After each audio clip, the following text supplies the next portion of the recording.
For 12 years, I raised his children, ran his home, and loved him completely. His legal wife got the title. I got the will. I was Caius Ellington's partner in everything but name.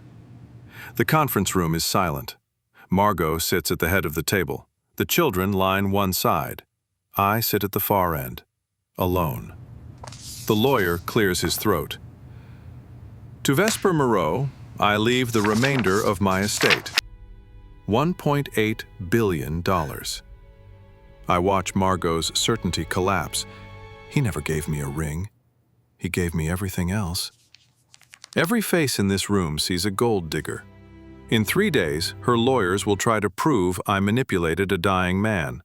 The man they've hired to destroy me? They call him the Mistress Killer.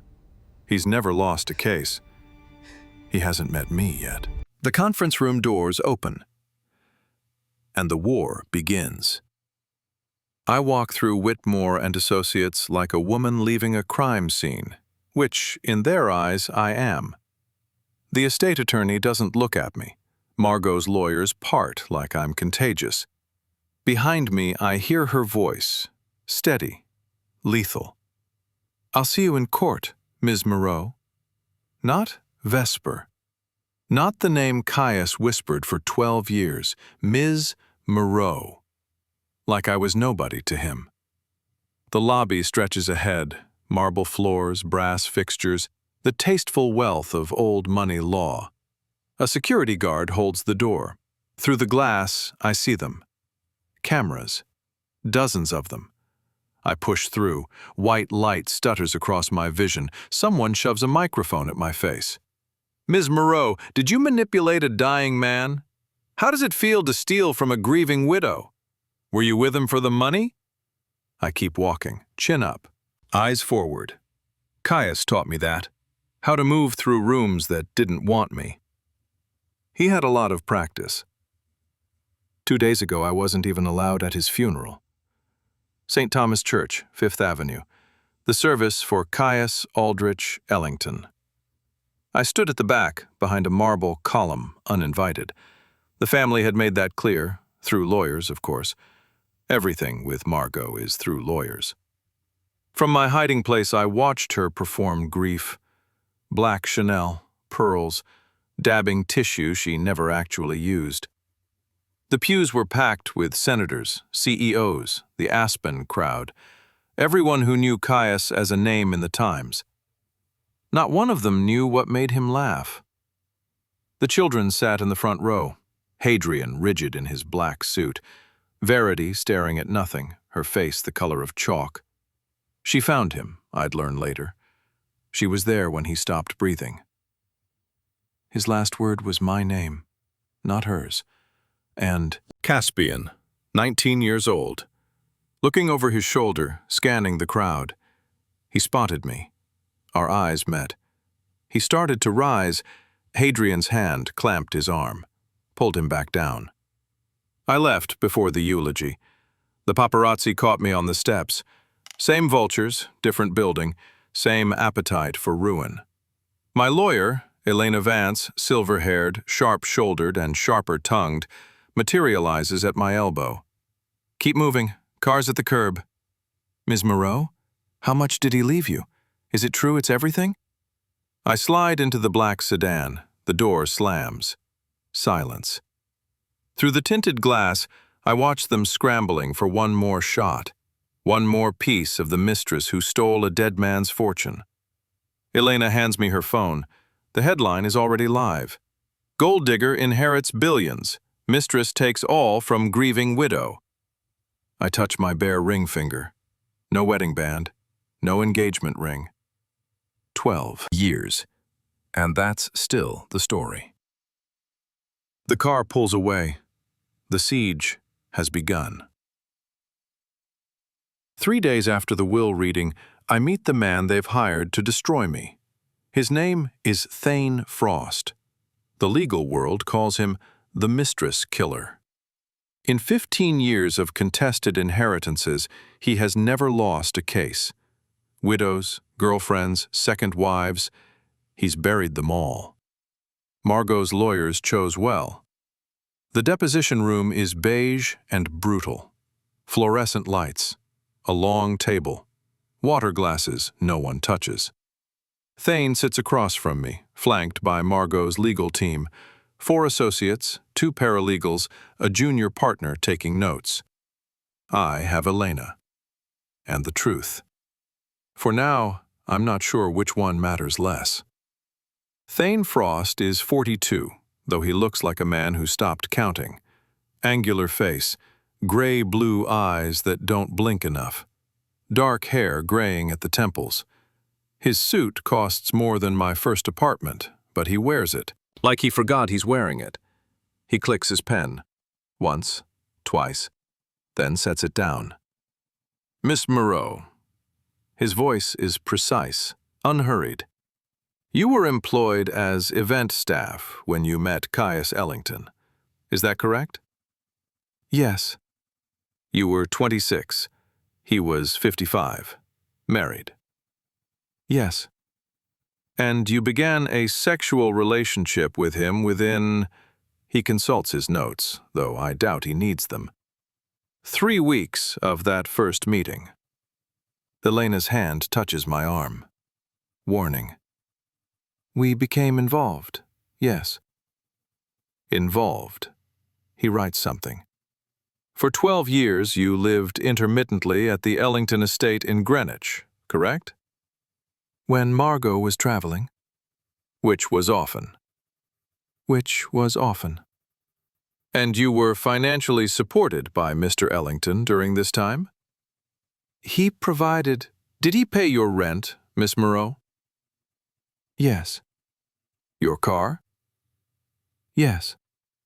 Your medical insurance, your clothing allowance, your... He flips a page.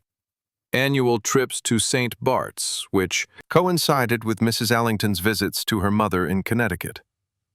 My back teeth meet. He makes love sound like accounting. For 2 hours, Thane Frost dissects my life like a coroner examining a body.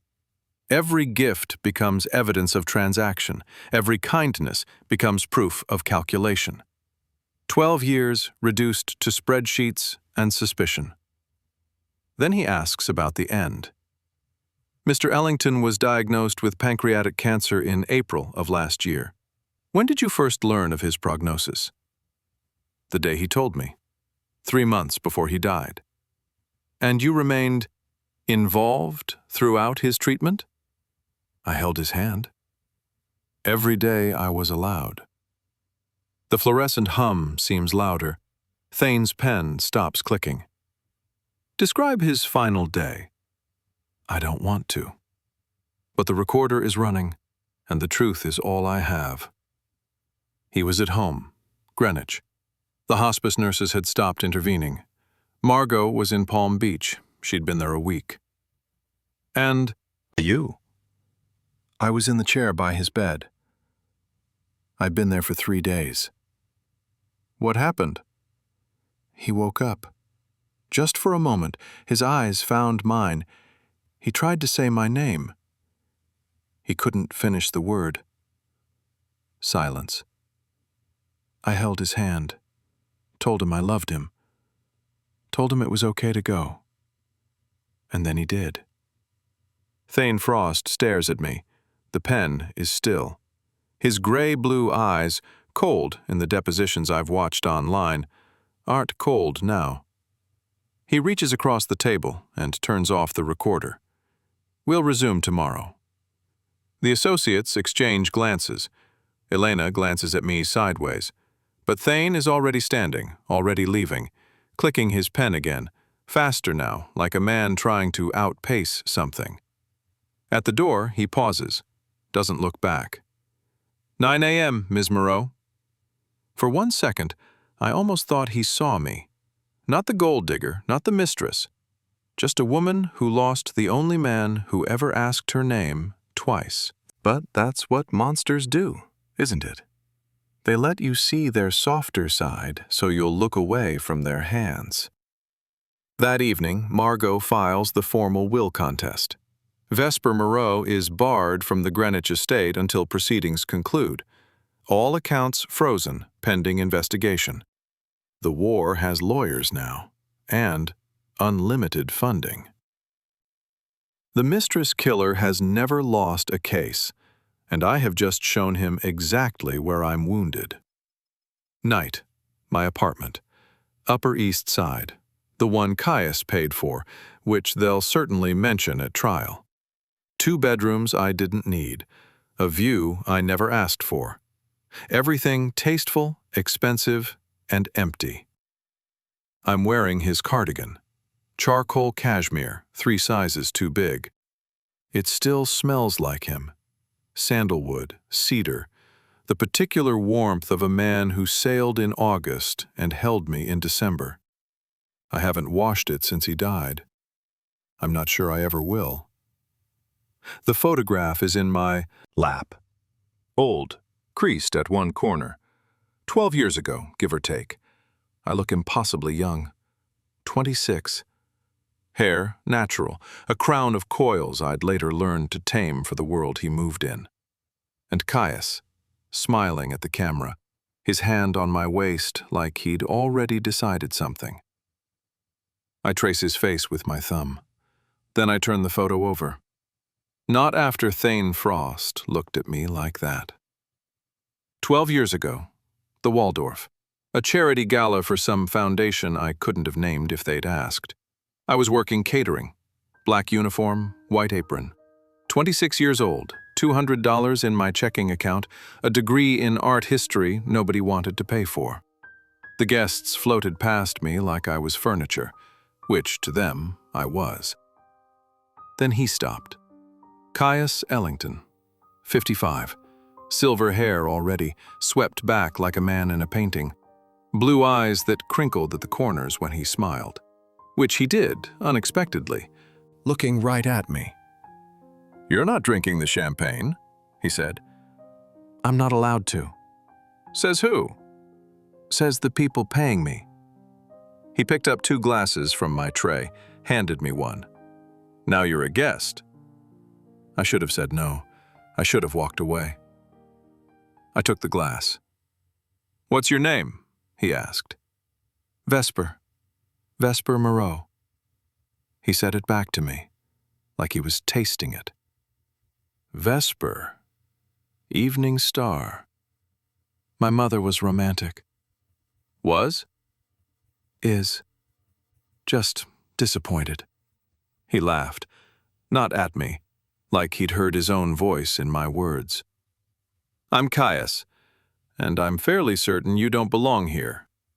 "I definitely don't." "Neither do I." He lifted his glass. "To the interlopers." I should have known then, the way he looked at me, like he'd been waiting for someone who didn't fit.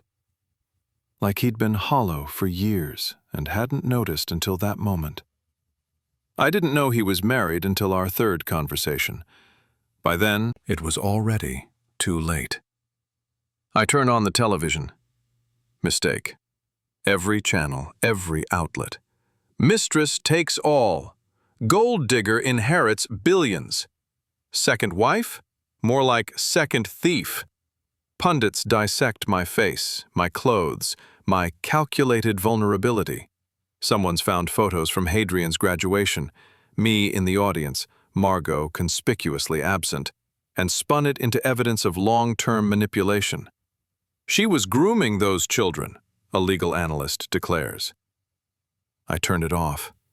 My own breathing is too loud. My thumb finds the absence on my left hand. Old reflex. The absence he never filled. He gave me 12 years. 3 children I raised when their mother couldn't be bothered. A life that felt like love, even if it was always in shadow. And now? Now I'm the villain, the mistress, the gold digger who stole a dying man's fortune. The will contest is filed. The estate is locked. The headlines will print for months. Somewhere in storage boxes and old receipts, there's evidence that could save me. Proof I was there. For the graduations, the hospital visits, the 2 a.m. nightmares. Thane Frost will find it all. Every receipt, every record. The question is what he does with it. I pull Caius's cardigan tighter. The rain keeps falling. And I wait for morning. 2 weeks into the investigation, Thane Frost sits in a staff break room at the Greenwich estate and listens to people tell him he's wrong. I wasn't there for these interviews, but I've read the transcripts. My lawyer obtained them in discovery, and I've imagined him, the angular face, the gray-blue eyes, the pen clicking as everything he believed began to collapse. Rosa Mendez, housekeeper, 18 years. She'd been at the estate longer than Margot's children had been alive. Ms. Moreau? Rosa's voice is careful on the recording. She lived here when Mrs. Ellington traveled. Which was often, Thane says. Every month, sometimes more. Miss Moreau was the one who knew where the children's medications were kept. She knew Caspian's nightmares, Verity's food allergies. She was the one who drove them to school when the driver was sick. And Mrs. Ellington? Rosa's silence lasts 4 seconds on the transcript. Then, Mrs. Ellington visited quarterly, for photographs. Thomas Whitfield, the driver, 12 years. I picked up Miss Moreau from the hospital 3 times when the children were admitted. Caspian's appendix, Verity's skiing accident, Hadrian's alcohol poisoning his freshman year. We don't talk about that one. And Mrs. Ellington was notified? Eventually. Miss Moreau handled it first. Always. One by one they painted the same portrait. The mistress who packed lunches, the gold digger who attended parent-teacher conferences, the homewrecker who held Caspian through nightmares until he was 15, the woman who was there. Thane sits alone in his office that night. I imagine him staring at the transcripts, the pen, finally, still. Every interview tilts his case toward me. Every document chips at Margot's version. He should call his client, report what he's finding. That's what the Mistress Killer would do. Build the case regardless, spin the evidence, find the angle. He doesn't call. He tells himself it's strategy. He needs more information before drawing conclusions. Professional caution, not conscience. But the transcripts stay in his desk drawer, not his weekly report. And somewhere in that silence, something shifts. He's reading my name on those hospital forms like it's new information. Week 3. The paper trail emerges. Thane's team has subpoenaed everything. Bank statements, credit card records, school enrollment files, hospital admission forms. 12 years of documentation that was supposed to prove I manipulated a dying man. Instead, it proves I was there. Dalton Academy. Annual tuition, $52,000. Paid by check from an account in Caius Ellington's name. But the signature on every parent conference form, every emergency contact sheet, every permission slip? Vesper Moreau. Lenox Hill Hospital. Caspian Ellington. Emergency appendectomy, age 14. Patient admitted at 2:47 a.m. Emergency contact called Vesper Moreau. Time of arrival, 3:12 a.m. Margot Ellington? Notified 8 hours later. Arrived the following afternoon. She was in Aspen.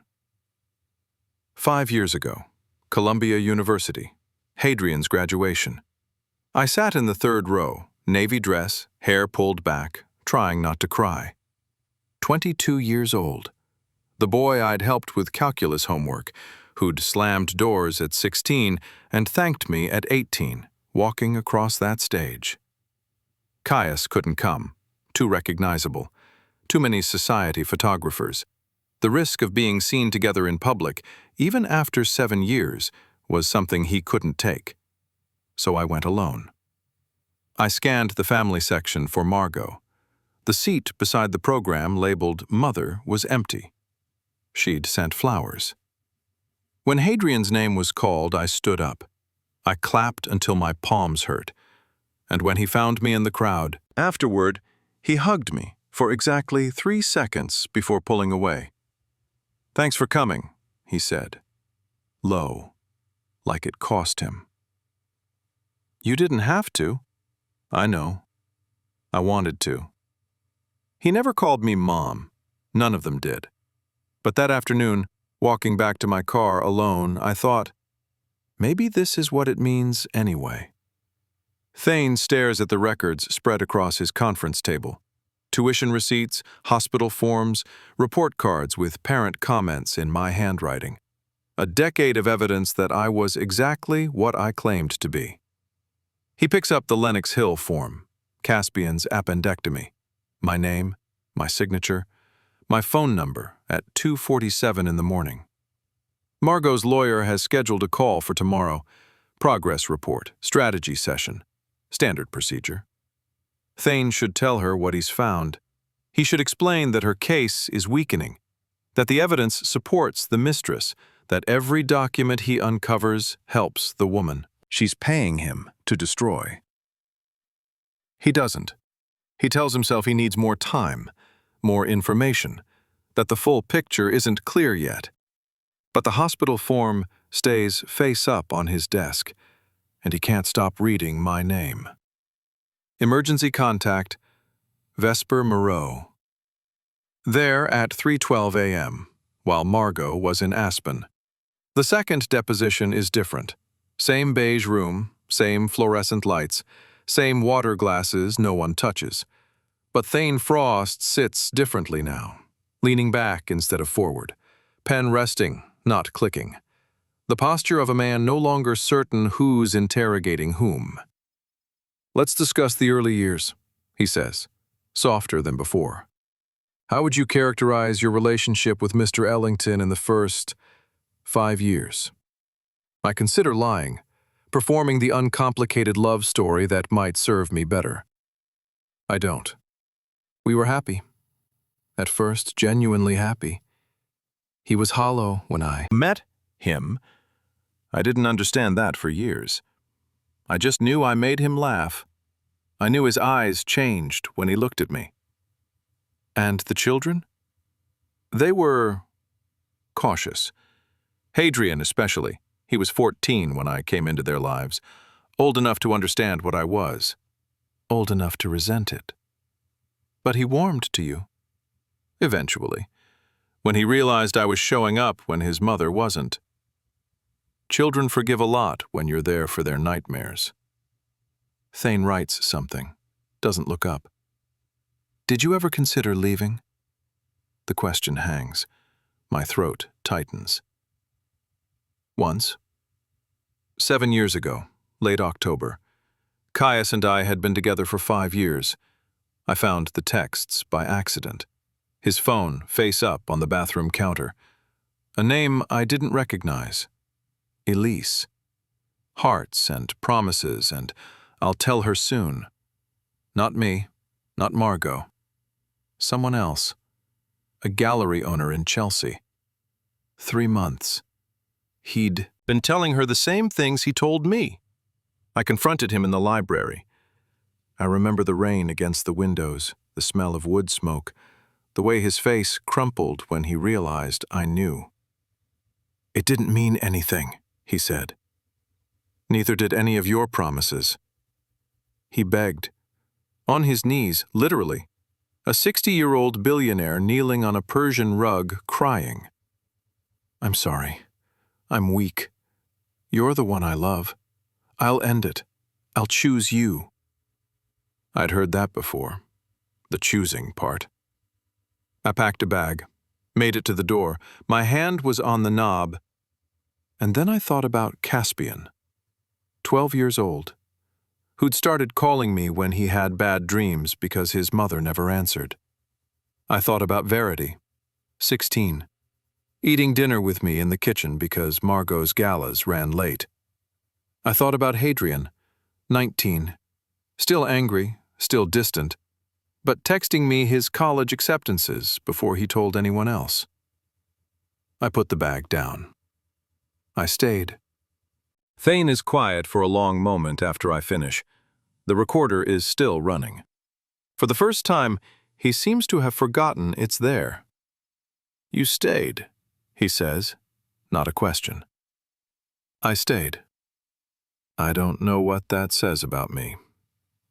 He doesn't have an answer. Neither do I. His hand moves to the recorder, clicks it off. Second time now. "Why?" he asks, not for the transcript, for himself. After he did that, why did you stay? I meet his eyes, gray-blue, warmer than they were 2 weeks ago. Because crumbs from him felt like more than a feast from anyone else. His pen is still, his teeth pressed together. The silence stretches, not uncomfortable, just full. "We'll resume tomorrow," he says finally, but he doesn't move to leave. And I don't want him to. Was staying an act of love? Or was it just the thing I told myself while I waited for a man who would never choose me? And if I couldn't leave him, what makes me think I'll know when to walk away next time? Vesper, I should have chosen you years ago. I was a coward. This will is my apology. Thane sits alone in the evidence room, headphones on, listening to a dead man confess. The recordings were found on Caius's private server. Voice memos, video messages, years of them. His tech team recovered them from encrypted backup. Margot's lawyers didn't know they existed. Thane has been listening for 3 hours.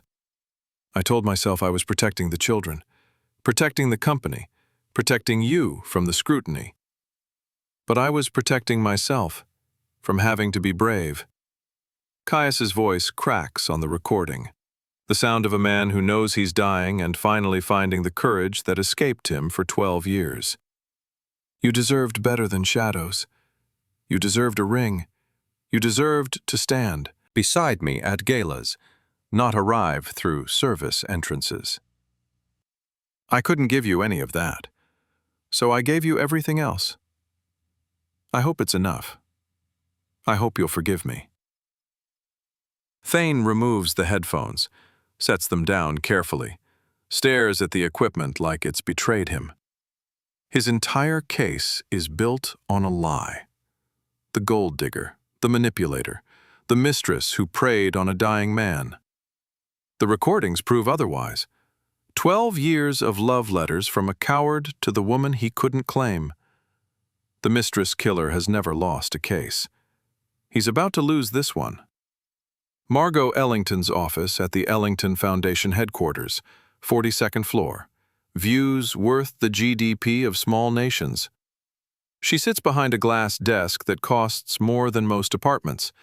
Silver blonde hair immaculate, cream blazer, pearls. The armor of a woman who has never been told no. Thane stands. He doesn't sit in client meetings. Sitting implies comfort. The investigation is ongoing, he says. Careful. It's been a month. Margot's voice is ice wrapped in silk. What have you found? He thinks about the recordings, the staff testimony, the hospital forms, the tuition receipts, everything that proves Vesper Moreau was exactly who she claims to be. The evidence is complex. Complex? Her eyebrow rises, the single arched dismissal she's perfected over 63 years. I'm not paying you to find complexity, Mr. Frost. I'm paying you to bury her. With respect, Mrs. Ellington, you're paying me to win the case. That requires understanding the full picture. The full picture? She leans forward. Pearls catch the light. The full picture is that woman stole my husband for 12 years, and now she's stealing his fortune. I want her destroyed. Publicly. Completely. I want her to have nothing. Thane's hand stills on his pen. He thinks about Vesper's voice cracking when she described Caius's death. Her bare ring finger. The way she said, crumbs from him felt like more than a feast from anyone else. He says nothing. "Is there a problem?" Margot asks. Dangerous now. "No problem." He keeps his voice level. "I'll have a progress report by end of week." He leaves. The recordings are not in that report. The Mistress Killer is protecting the mistress, and he doesn't know how to stop. 11 p.m. The law office is empty except for us.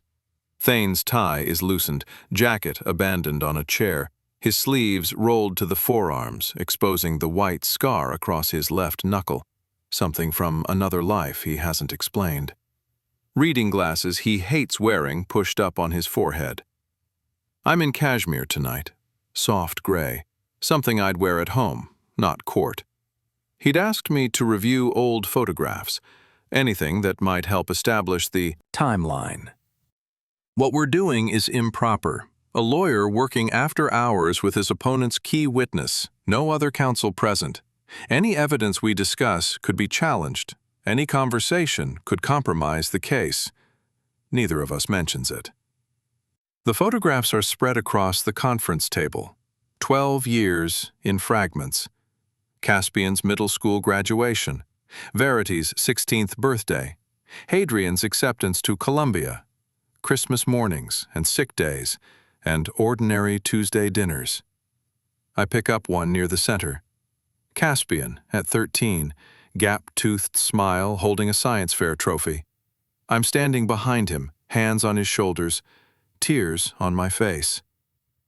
He won second place, I say. The project was on tidal patterns.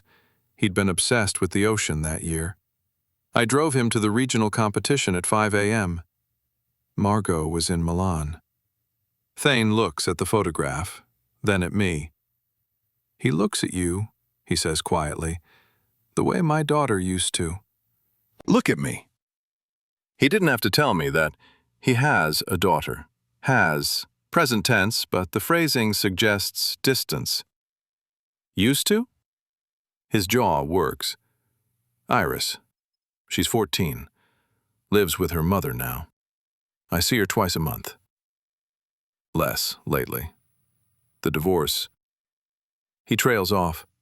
The sentence doesn't need finishing. I'm sorry. Don't be. He clears his throat, returns to the photographs. I made my choices. Work over family. Winning over presence. Sound familiar? I don't answer. Caius chose work over family too, just in different ways. We work in silence for a while, sorting, organizing. Our hands move across the same photographs, the same fragments of a life half hidden. Then, a photograph of Caspian and me at the Greenwich estate. 4th of July, maybe, sparklers, his face lit with joy. We both reach for it at the same time. Our fingers touch. Over the photograph. Over 12 years of a life I built in shadows. Neither of us pulls away. His eyes meet mine.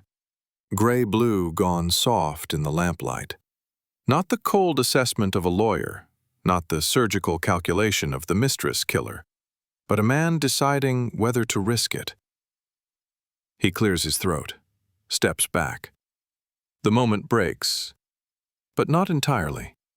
The photograph is still warm where our fingers touched. There's something else, he says, voice rough. Something I shouldn't show you. He crosses to his briefcase, removes a file, slides it across the table.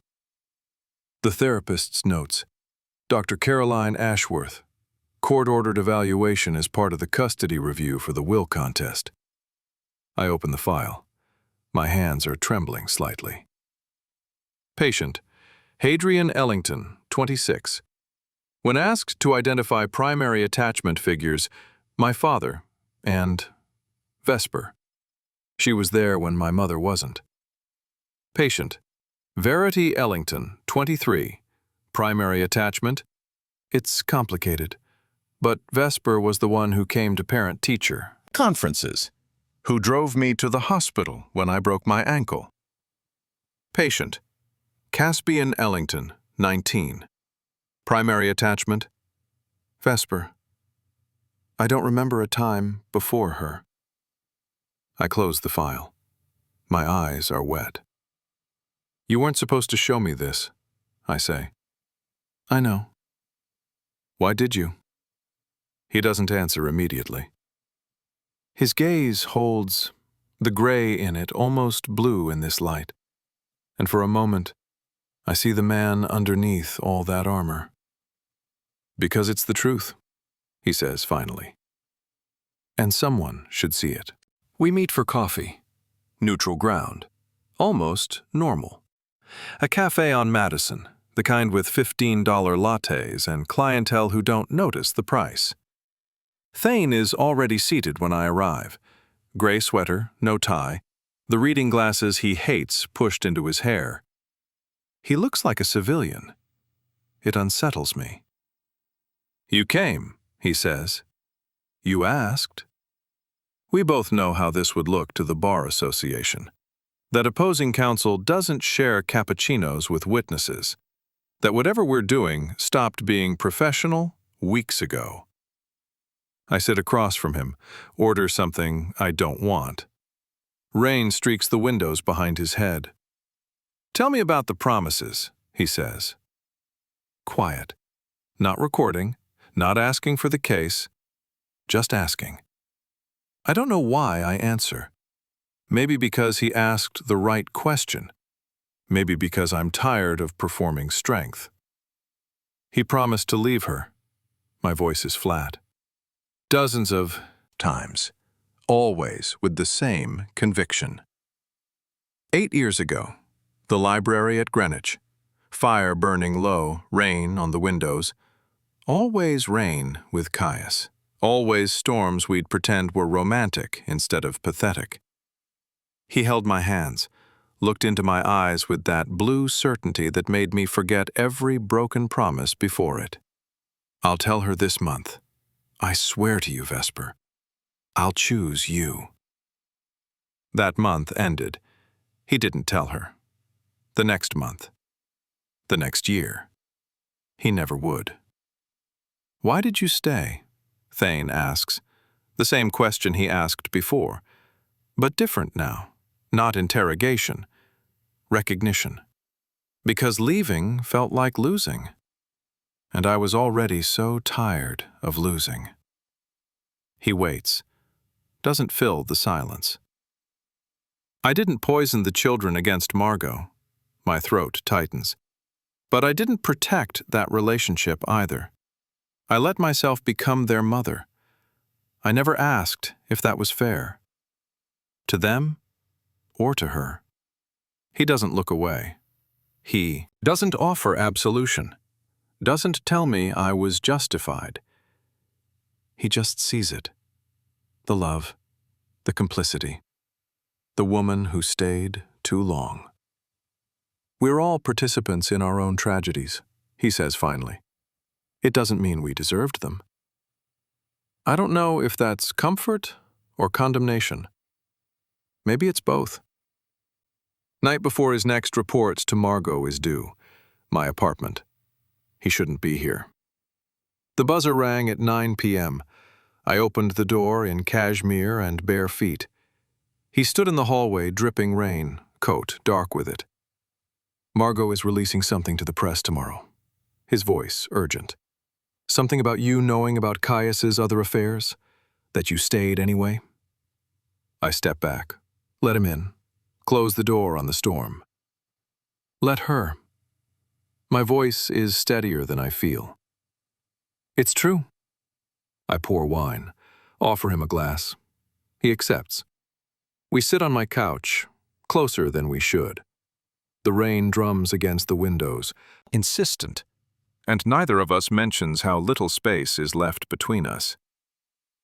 My divorce, he says, unprompted, staring into his wine. I chose the work, every time. Trials over birthdays, depositions over recitals. I told myself it was for her, Iris, for her future. It wasn't. It was for me. Because winning felt like love, and love felt like risk. I don't answer. The parallel is too clear. We all have our patterns. Some of us break them.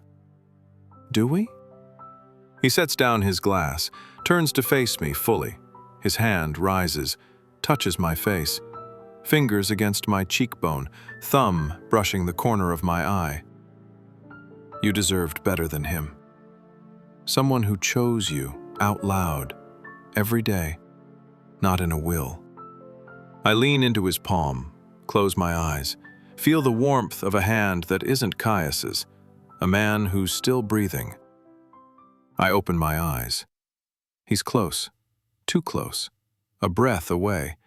His lips almost touch mine. I feel the heat of him. The question he's not asking. The answer I want to give. I pull back. I can't. Not yet. He freezes. Doesn't push. Doesn't argue. Not until I know this is real, I say. Not until this is over and you're not whatever you are to Margot, her lawyer, her weapon.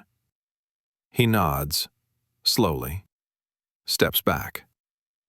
At my door, coat dripping on the hardwood, he turns. When this is over, we'll see. I watch him walk into the rain through my window, his silhouette shrinking, disappearing. I should feel proud. I set a boundary, chose myself. Instead, I feel the old, familiar ache of waiting for a man to prove he means it. Morning. My phone rings. Elena Vance, my lawyer. Her voice is careful, the way lawyers sound before they hand you a grenade. We've received discovery materials from Margot's team. There's something you need to see. I'm at Elena's office within the hour. She slides a folder across her desk. Carbon copies, weekly reports. Thane Frost's signature at the bottom of each. I read. Subject displayed emotional vulnerability when discussing Mr. Ellington's death, potentially exploitable for testimony. Subject admitted to allowing children to develop attachment, suggests awareness of manipulation strategy. Subject's bare ring finger frequently touched, possible staging for sympathy. Every conversation, every deposition, every moment I thought he was seeing me, documented and analyzed, delivered to the woman paying him. The coffee meeting, the evidence room, the night he touched my face and told me I deserved better. All of it in reports to the woman paying to destroy me. I call him from the car, ice in my voice. He answers on the second ring. Vesper, you were reporting to her. The whole time. Silence. Then, let me explain. Explain what? That you turned every honest thing I said into evidence against me? I edited the reports. I protected the worst material. I was trying to help. Help. You filed reports, Thane, weekly, detailed, every soft moment documented. I know how it looks. It looks like exactly what it is. Strategy. I was the case you couldn't lose, the mistress you'd conquer with kindness instead of interrogation. That's not. I spent 12 years loving a man who couldn't choose me out loud. Why would I expect anything different from a stranger? Vesper, please. I hang up. How many times does a woman have to trust the wrong man before she stops calling it love and starts calling it pathology? And if she never learns, who is really to blame? The headlines land like artillery. Mistress knew about Billionaire's multiple affairs, stayed anyway. Gold digger or enabler? Vesper Moreau's complicated history. Margot's timing is surgical. 3 days before trial. Maximum damage. The story I told Thane in confidence, Caius's gallery owner, my choice to stay, splashed across every outlet. I turn off the television. The silence is familiar now. Elena calls that afternoon. Something in her voice I haven't heard before. Hope. We found something in the Ellington estate documents. A post-nuptial agreement, signed 8 years ago. I read the document. Legal language, dense and deliberate. But the meaning is clear. Margot Ellington agrees to limit her claim on the estate to the amount specified in Section 4.2, not to exceed $100 million. All remaining assets shall pass according to Mr. Ellington's testamentary wishes. 8 years ago, Caius threatened divorce.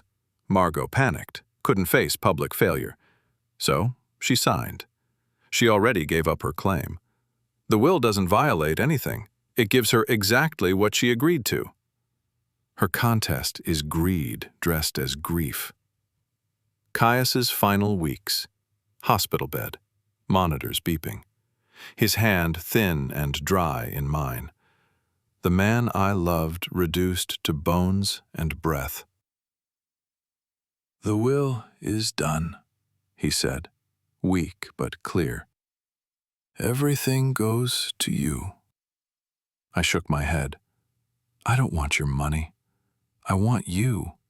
Alive. Here." His eyes, still blue, still crinkled at the corners, found mine. "I should have chosen you out loud. I was too afraid of what it would cost. My reputation, the company, the children's inheritance. This is all I have left to give.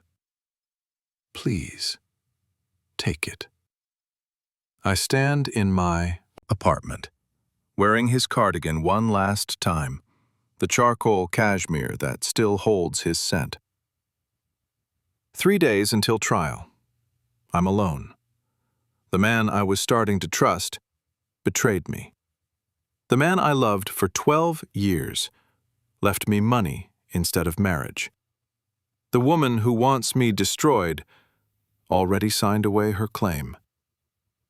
I take off the cardigan, fold it, put it in a drawer. The past can't help me now. I have to win this myself. The courtroom smells like old wood and older money. Manhattan Surrogate's Court, where fortunes are decided by judges who've seen every shade of grief and greed. I sit at the plaintiff's table, navy suit, hair pulled back, bare ring finger, the armor complete.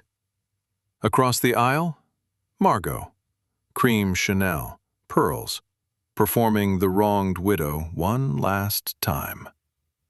The evidence has been presented. 12 years of receipts, hospital records, school files, the recordings.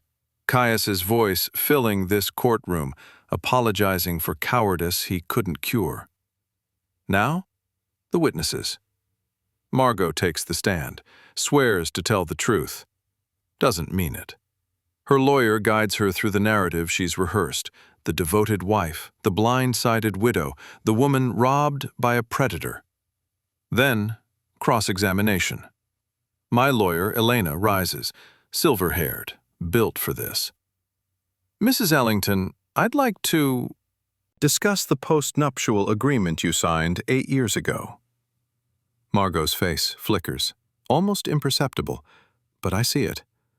Elena slides the document across. "You agreed to limit your claim on the estate to $100 million. Is that your signature?" The circumstances were complicated. The circumstances were that your husband threatened divorce unless you signed, correct? Silence. "Mrs. Ellington, you gave up claim to this estate 8 years before your husband died. Why are you contesting now?" Margot's composure cracks, just slightly, color rising on her neck. "Because she stole my life." "Did you know about the affair?" "Yes. For years." The courtroom stirs, whispers rippling through the gallery benches. 12 years of knowing, 12 years of arrangement, and now she calls it theft. The children are called. Hadrian first, 26, dark suit, the pragmatist. He invokes his right not to testify. No questions asked, no answers given. He walks out without looking at me, without looking at Margot. He's chosen his future. I understand. I don't forgive. Caspian next, 19. The boy who was 7 when I came into his life. He sits in the witness chair like he belongs there, steady, clear. Mr. Ellington, who would you describe as your primary caretaker growing up? Vesper. Not your mother? My mother was traveling. Vesper was there. Every school play, every nightmare, every Tuesday dinner. Would you say Ms. Moreau acted as a mother to you? Caspian looks at me. His eyes, Caius's eyes, hold mine.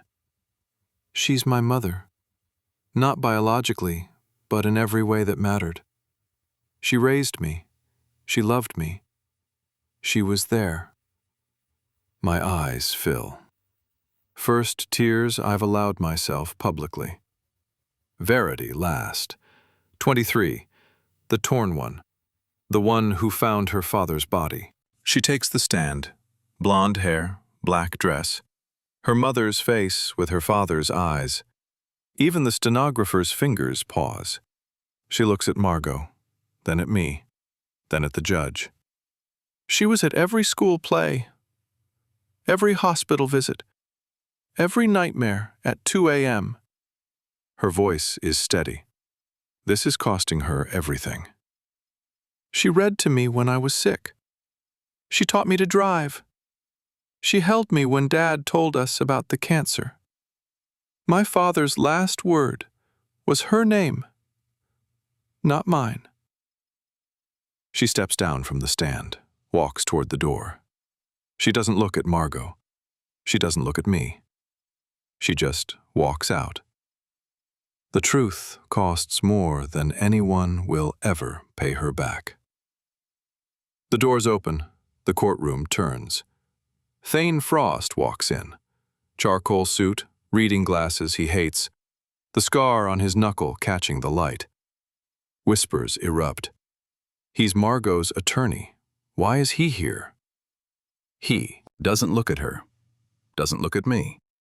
He walks straight to the witness stand. State your name for the record. Thane Frost, attorney at law. And your relationship to this case? I was retained by Margot Ellington to prove undue influence in the Ellington will. The evidence proved the opposite. Margot's face goes white. Her lawyer rises, objection forming. But Thane keeps talking. I discovered testimony from household staff confirming Ms. Moreau was the children's primary caretaker.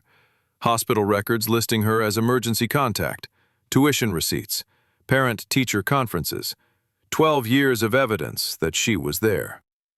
And recordings from Mr. Ellington himself, explaining his intentions clearly. He pulls out a folder. The recordings, the therapist notes, everything he could have buried. Mr. Ellington was of sound mind. He made this choice because he loved her. Everything I found confirmed it. The judge reviews, calls a recess, returns. Based on the evidence presented, including the post-nuptial agreement limiting Mrs. Ellington's claim, the testimony of the Ellington children, and the recordings from the deceased confirming his intentions, the will of Caius Aldrich Ellington is upheld. The estate passes to Vesper Moreau. The gavel falls. I hear it land. I don't feel it. $1.4 billion. Everything Caius couldn't give me in life. And the man who just destroyed his career for me? I can't even look at him. Outside, cameras, microphones, questions I don't answer. Thane walks past me on the courthouse steps. Our eyes meet. He doesn't stop. Neither do I. He keeps walking, disappears into a waiting car. Later, I hear disbarment proceedings, breach of client confidentiality, testimony against his own client. His career is over. For me, the Mistress Killer finally lost a case, and it cost him everything. Days later, the Greenwich estate. Mine now. I walk through rooms I used to enter through service entrances, floor-to-ceiling windows, views worth millions, silence worth more. In the master bedroom, his bedroom, now mine, Caius's cardigan is still folded on a chair. I don't touch it. From somewhere in the house, a recording plays, his voice preserved. Vesper, I should have chosen you years ago. I was a coward. I find the speaker, turn it off. I've heard it enough. My phone lights up. Caspian. Dinner tomorrow? I smile. The first real smile in days. Yes. 3 children. 1 chose silence. 1 chose truth and walked away. 1 chose me. 2 out of 3 isn't nothing. It isn't everything either. I find him at a bar downtown, the kind with no prices on the menu and too few seats to ever feel crowded.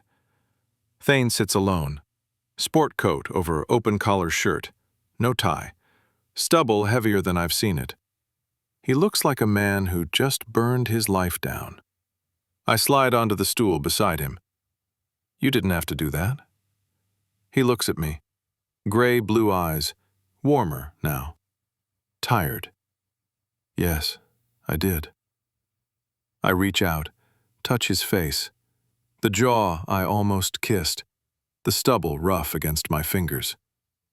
I spent 12 years waiting for a man to choose me. I'm done waiting. I stand, walk toward the door. At the threshold, I turn. If you want this, you show up. Out loud.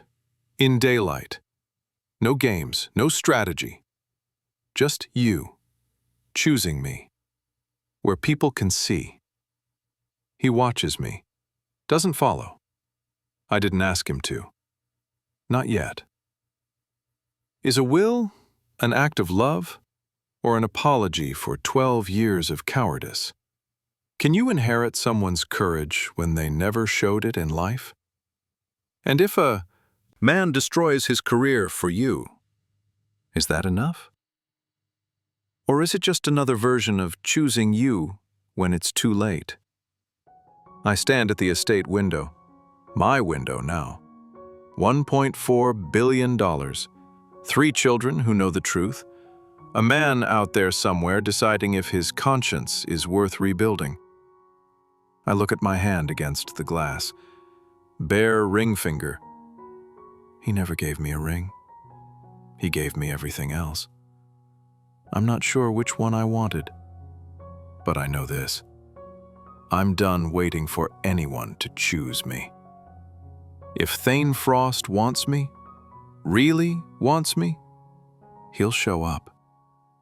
The door is unlocked. He knows where it is, with nothing to hide behind. And maybe he will. I won't be checking the window to see. The headlines have moved on. New scandals, new mistresses, new billions changing hands. But I'm still here, standing where he stood, owning what he couldn't give me while he was alive. I'd spent 12 years waiting for him to choose me. He finally did. He just wasn't alive to see it. His cardigan is still there, folded. I don't reach for it anymore. Most love stories ask for a wedding. He gave me a legal brief. The man who destroyed his career for me is out there somewhere, starting over, maybe waiting. but I'd spent 12 years waiting for a man to choose me. But those years are behind me. This is American Billionaire Tales, where fortune meets fate, and where love, sometimes, is just courage arriving too late. If this story stayed with you, if you're still thinking about Vesper at that window, about the ring he never gave, about whether Thane will show up in daylight, you're not alone. Leave a comment. Tell us what you would have done. Share this with someone who needs to hear it. And if you haven't already, subscribe. Because there are more stories where fortune meets fate. Until next time.